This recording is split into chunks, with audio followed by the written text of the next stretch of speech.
This is TVM. TVM delivers breaking stories, global headlines, and the moments that matter. From exciting sports action to exclusive local events, we keep you connected. Celebrate our culture, people, and voices with powerful documentaries and inspiring stories. Experience premium entertainment, from trending music to urban lifestyle and beyond. Grow your spirit with life-changing messages and uplifting perspectives. Lead the way with bold conversations, fresh ideas, and thought-provoking shows. Wherever you are, whenever you want, watch TVM on all your devices. TVM, your world, your network.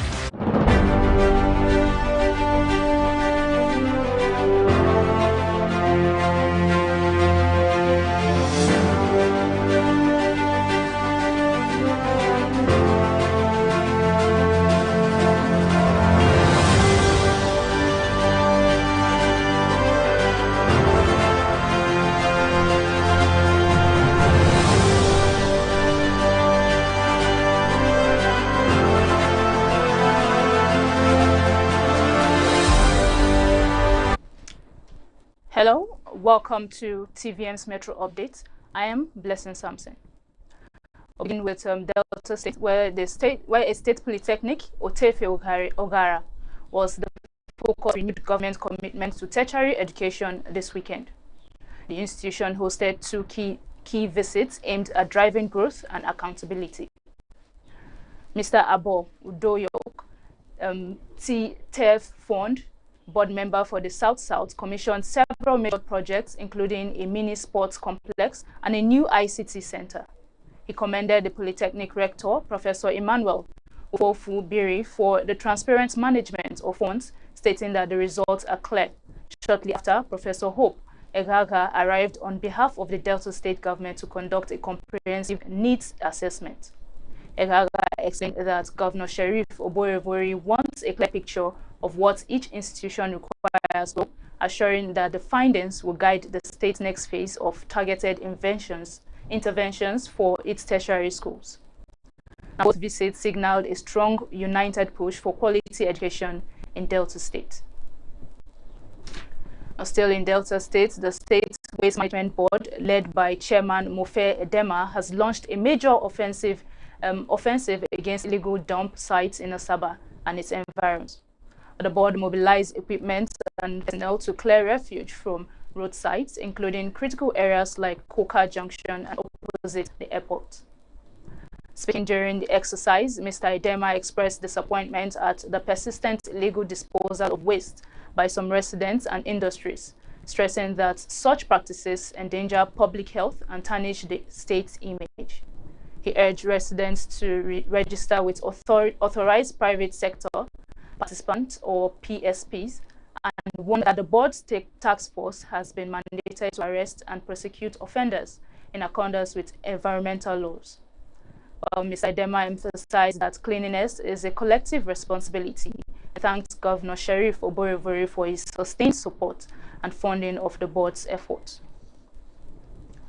I will move over to Edo State, where former Edo State Governor Godwin Obaseki's aide, Crusoe Osage, has refuted Governor Monday Okpebholo's claim that the Museum of West Africa Arts MOA project lacked transparency. Osage said all details of MOA and its relationship with the state government were clearly documented in the over 800-page transition committee report given to Okpebholo's team. He noted that the current administration failed to review the report after his transition team withdrew from meeting over demands for sitting allowances. While dismissing the claim that MOA replaced a functioning hospital, Osage explained that the old central hospital had been decommissioned under the city's new master plan, with modern hospitals already built and operational. He added that the MOA project was part of a broader cultural vision to promote tourism in Benin City, and urged Governor Okpebholo to stop distorting historical facts and apologize for his negligence and misinformation. Governor Okpebholo had earlier alleged that the project lacked openness and set up a committee chaired by former Governor Adams Oshomole to review MOA's legal and operational status.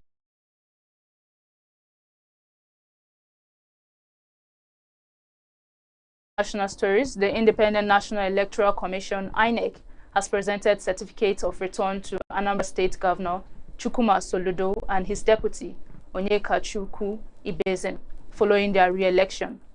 The body certificates were handed over by INEC National Commissioner Kenneth Ikeagu in Oka, who said the presentation symbolized the people's trust in Soludo's leadership. Soludo, who won 422,664 votes on the All Progressive Grand Alliance APGA platform, thanked voters and INEC for peaceful process, promising faster development across all sectors.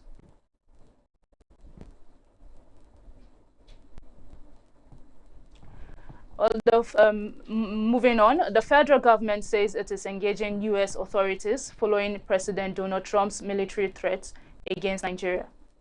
Minister of Information and National Orientation, Mohammed Idris, told Sky News that diplomatic discussions are ongoing and proving effective.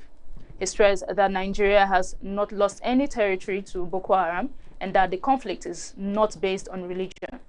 Idris alleged that U.S. lobbyists linked to a proscribed separatist group were spreading misinformation about Nigeria's security situation.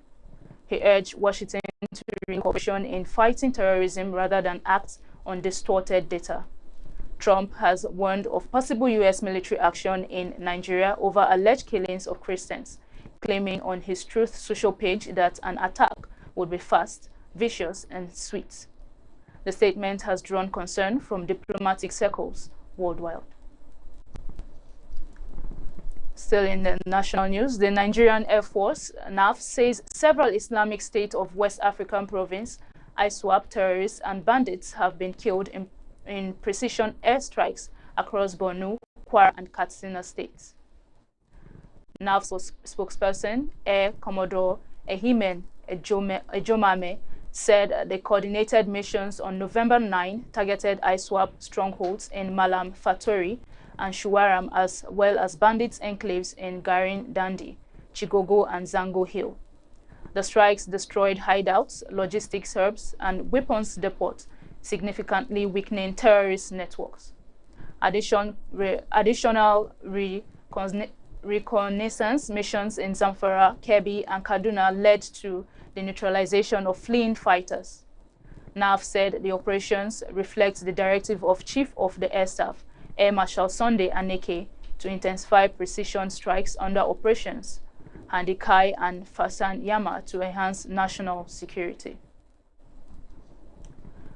Moving on, 31 years after the execution of Ken Saro-Wiwa and 8 others, the people of Ogoni land have renewed their demand for justice and reconciliation. At the memorial events across Gokana, community groups called for the retrieval and proper burial of Ogoni 4, Edward Kobani, Theophilus Oraje, Samuel Oraje, and Albert Bade, whose deaths preceded the 1995 executions. Former Minister Kenneth Kobani urged honesty and closure in the reconciliation process, saying true peace must begin with truth and justice. The National Youth Council of Ogoni people also honored the Ogoni 9, calling for their full legal exoneration and the implementation of the Ogoni Bill of Rights. For many in Ogoni land, November 10 remains a symbol of remembrance and a renewed call for equality, unity, and lasting peace.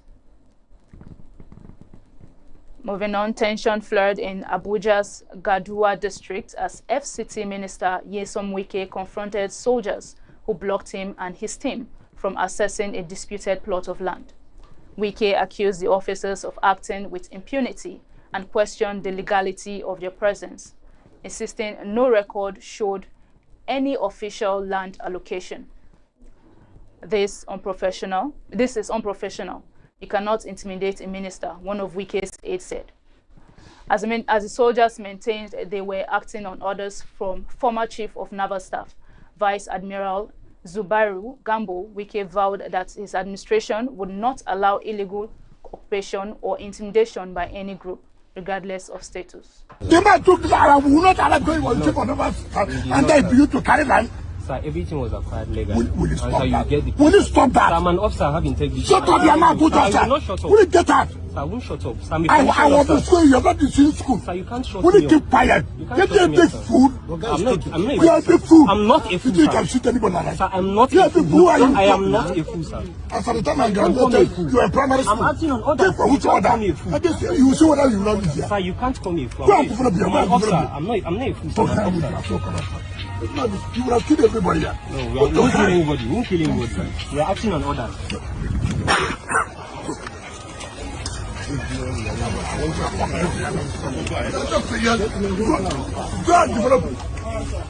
Go and develop the other to see you. Regular officer, you won't come and kill me. We are going to get out.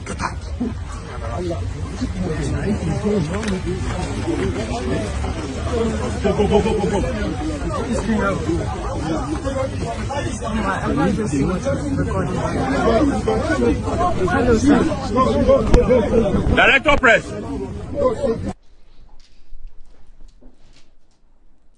I have with me here in the studio Mr. Lawrence Aguele. Yeah, Welcome, sir. yeah, back again. Yeah. Thank you. So, concerning the face-off, the video concerning the Wike and the naval officer, what would you say about the video? The incidents, right? Yeah. I would like to believe there are some legal undertones to it, and that we'll deal with properly tomorrow when TVM Express is up at 9 o'clock tomorrow. So urge the viewers to stay tuned. Okay. Then we'll have a legal practitioner here to through the legal process. But as a Nigerian and as a person, there are two sides to it.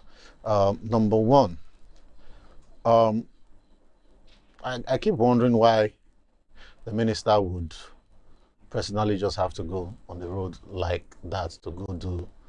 He didn't have to be there. I honestly do not think the minister had I feel like to be he's supposed there. to at least send some delegates. Come on, they pay a lot of salary in that ministry. There are people they pay to go handle such things. Yeah. Then also, the truth is, whatever is built on criminality, it's difficult to have a moral standing to fight against it. I am sure the retired admiral or vice admiral would come up with proof that he legitimately acquired that property. And the minister would also say it's illegal. The acquisition was illegal. But the truth is, if there was no illegality in the first place, that wouldn't have happened. Okay. That wouldn't have happened. So I think the bigger problem is not just about a political, a democratic, it's not democratically elected, but somebody in a democratic governor having a heated exchange with a military officer in public view, right? In public view. And this is a civilian government where you have civilians as the leaders. Beyond that, I think it's a testament to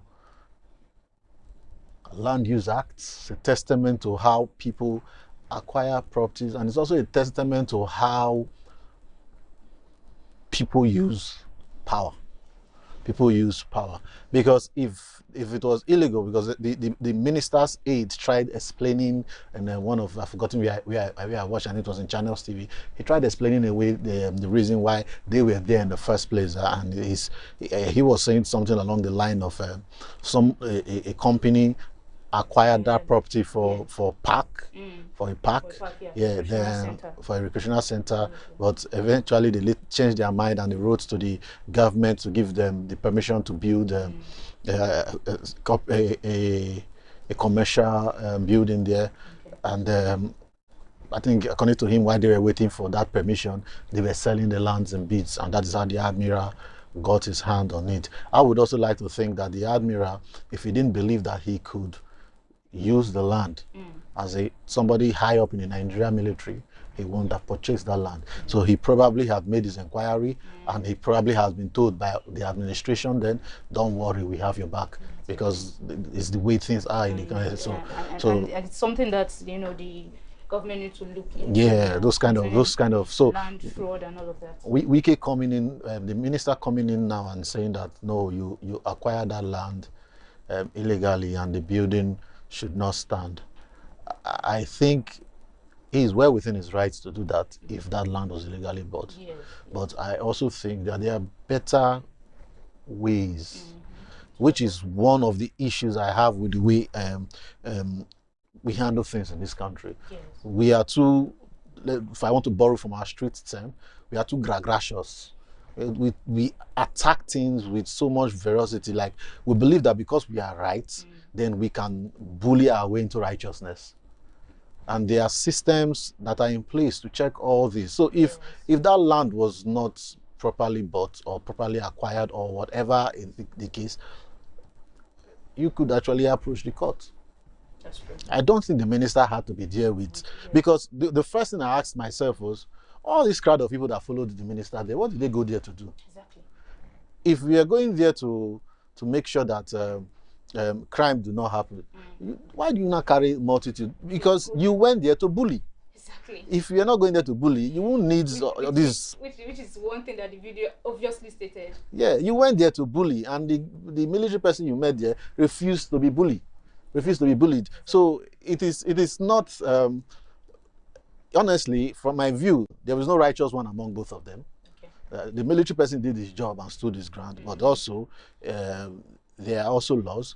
Maybe he should have called the superior and asked the superior to come handle or talk to the superior, whatever. Which I'm not a actually, military person. I don't know much about military, yeah, but which actually brings me to my next question. Okay. Yeah. So according to a senior advocate of Nigeria, like a constitutional law expert. Okay. Okay. Yeah. Professor Sebastian. Yeah, he faulted the conduct of the naval officer.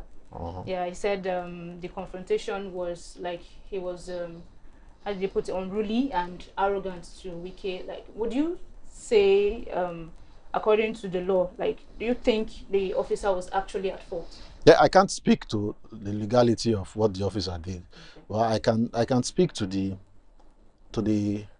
aesthetics, the view, the sight, because that video was on social media, meaning it has the propensity or the tendency that it has been watched everywhere in the world, and to see our minister having an altercation with a military personnel over land, that is an embarrassment. Yes, it is. Don't forget that we are still battling something with the United States of America, where they are accusing us of being complicit in religious genocide. And meanwhile, less than a week later, his land problems we are fighting. Exactly. So I think as a nation, we have to do better the way we represent ourselves in public, particularly people who are government officials. That is why I said I don't think the minister had business. Yeah, he had people. Yeah, there are people that are employed by the government. They pay salary every month to do all these things. If they are not doing their job, sack them and let people want to do the job, go and do the job. You don't have to get up and start going from place to place because you want to intimidate, because that is the only way I see it. Because I'm like, why would you, a minister, leave your office, enter the road with armed security personnel, with your press team, with all your aides? You just went there in mass because you want to bully somebody away from the land. And unfortunately, the guy was there, refused to be bullied. So we should work on systems. So that's another thing. Yes. Yes. Like, systems in Nigeria has to, That's to like, work. yes, It has to work put things in because place. there are modalities in place Yes. to checkmate things like that. Then allow the system work. Allow the system work. The system should not only work when you are doing election petition. Because if your election petition today, now they will say go to court, go to court. Why did you not go to court in this case now? Why did you not have to go there to be squaring chest with a military young military man? Illegal things going on. So if the system, if we want things to be done systemically, then it should be all round. If your election petition, or if somebody is coming out tomorrow and say election was rigged, you will shout, go to court.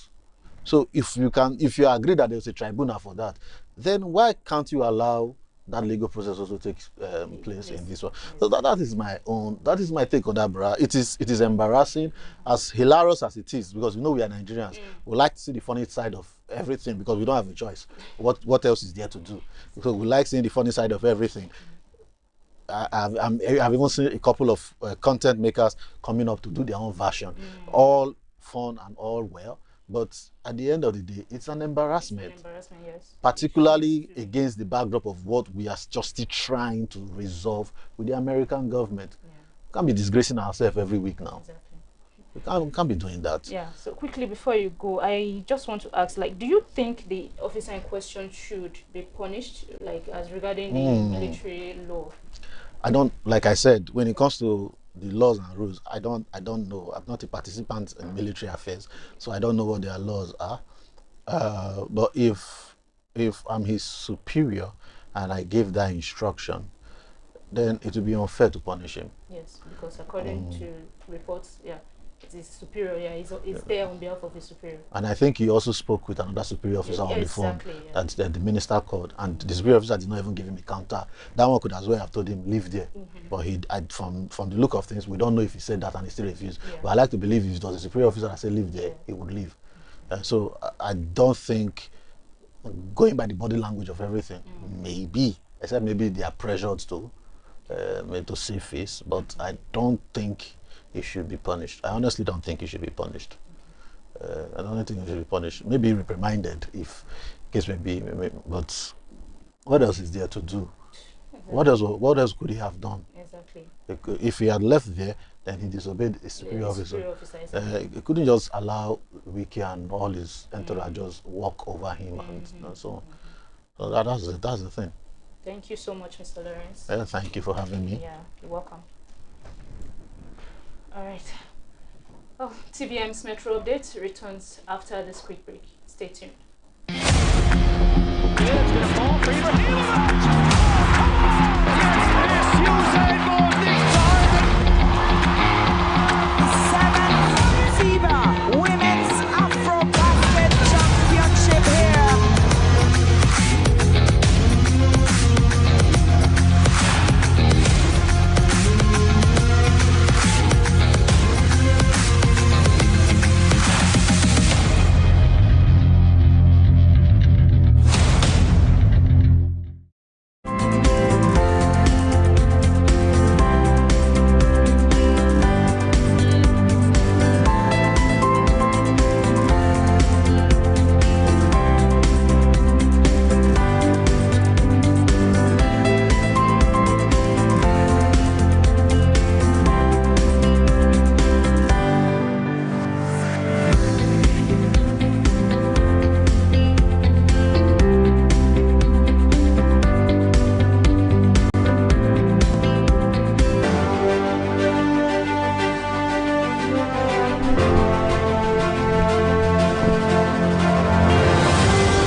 Welcome back from that break.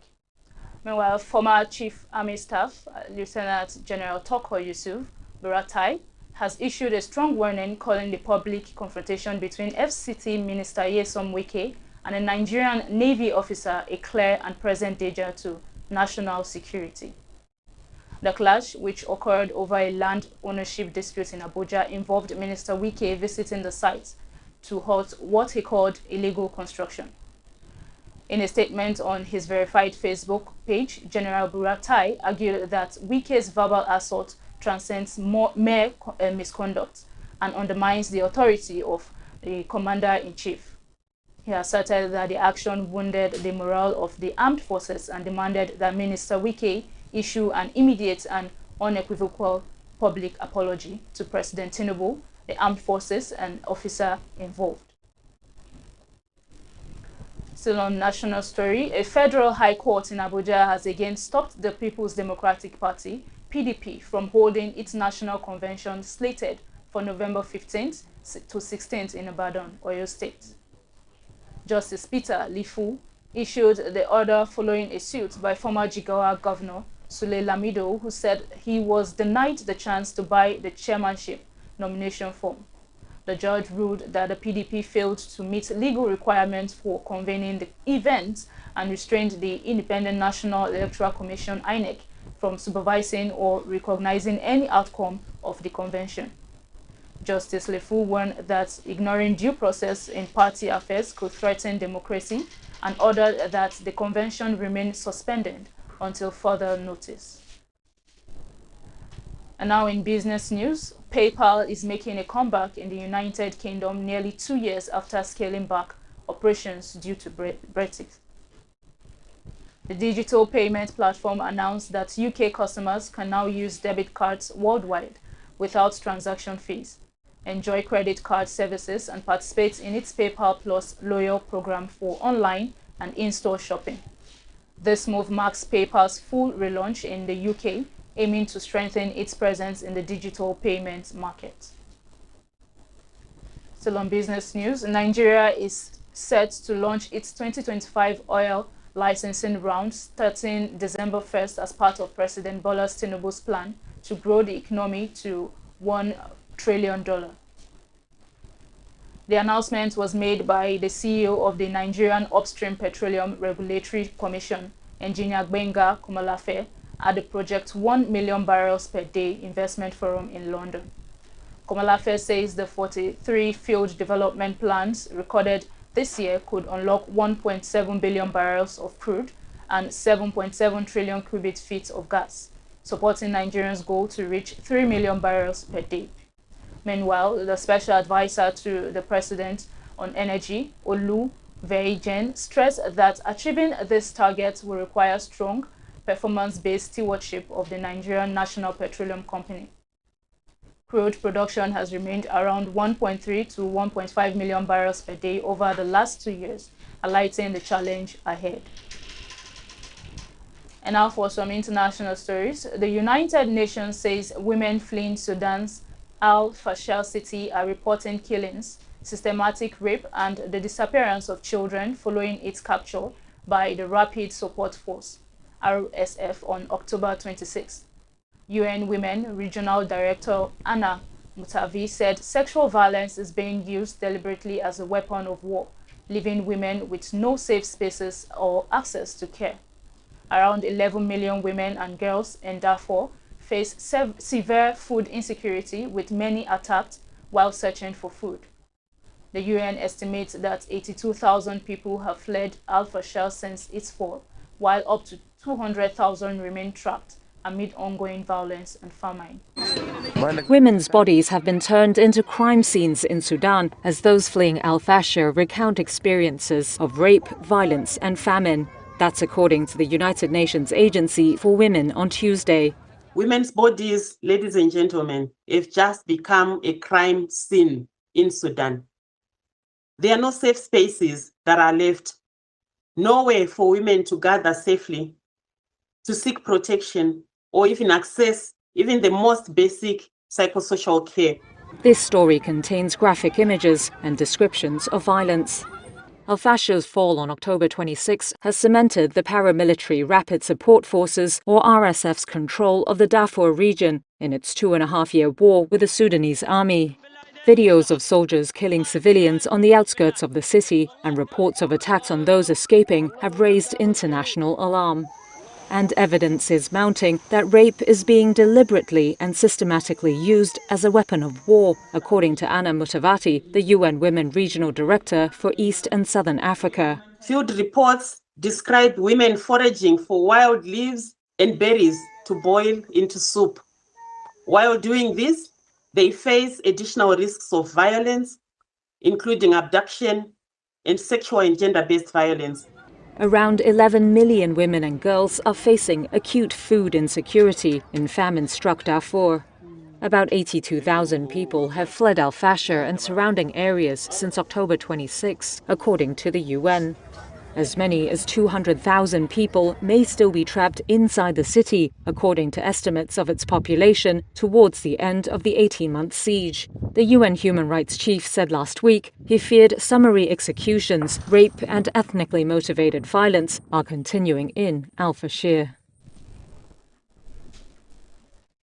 In other news, Turkey says 20 soldiers were killed when a C-130 military transport plane crashed in Georgia on Tuesday, marking the country's deadliest military disaster since 2020. The aircraft, en route from Azerbaijan to Turkey, went down in Georgia's Kayhati district, scattering debris across a grassy hillside. Ankara said investigations are underway in coordination with Georgian and Azerbaijani authorities. Footage circulating online showed the plane breaking apart mid-air before impact, while the Turkish Defense Ministry released the names of all 20 victims as global leaders sent condolences. A Turkish military airplane carrying at least 20 people crashed in Georgia on Tuesday after departing from Azerbaijan. Authorities reported casualties, though the exact number was unclear, and the cause of the crash was not immediately known.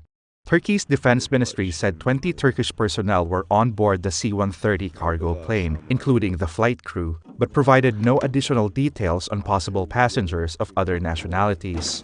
President Tayyip Erdogan interrupted the speech in Ankara to offer condolences.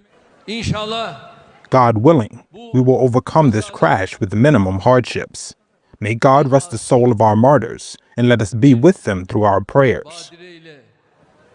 The C-130 Hercules is a cargo, troop, and equipment carrier aircraft that can make use of unprepared runways for takeoffs and landings. Its versatile airframe has enabled it to be used for other purposes as well, including as a gunship and for airborne assault and reconnaissance operations.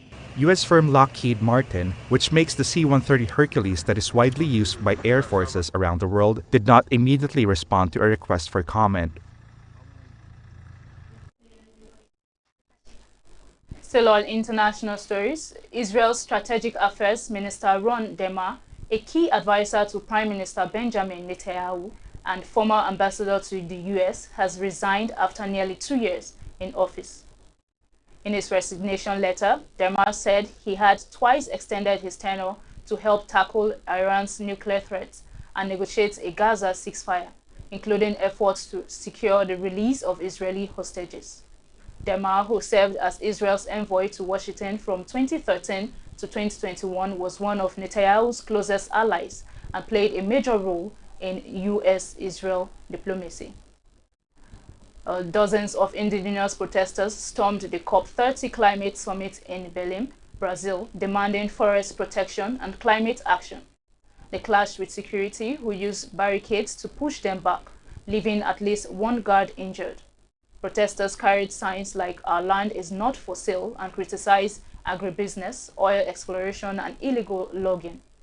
While indigenous leaders, including Tupinambas Nato and Chief Raoni Metuker, called for greater empowerment in forest management and climate negotiations. The group dispersed after the clash.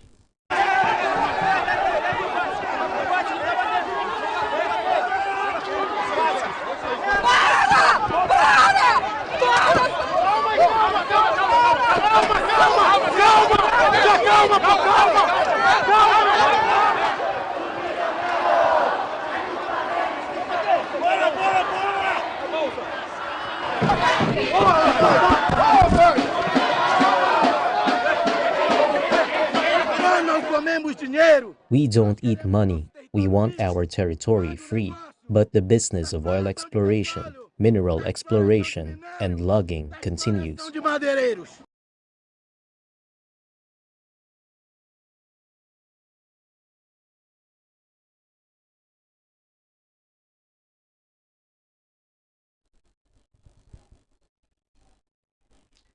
And that's all from TVM's Metro Update. I am Blessing Sampson.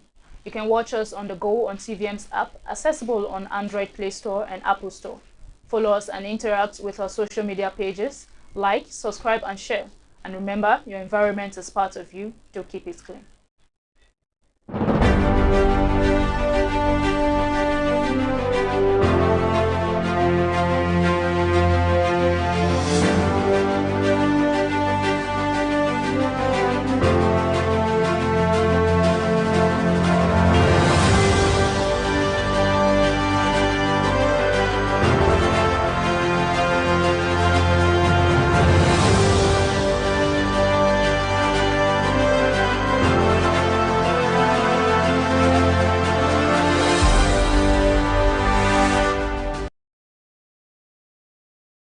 This is TVM.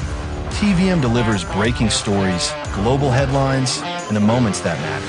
From exciting sports action to exclusive local events, we keep you connected.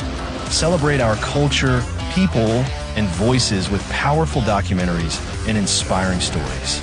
Experience premium entertainment, from trending music to urban lifestyle and beyond. Grow your spirit with life-changing messages and uplifting perspectives.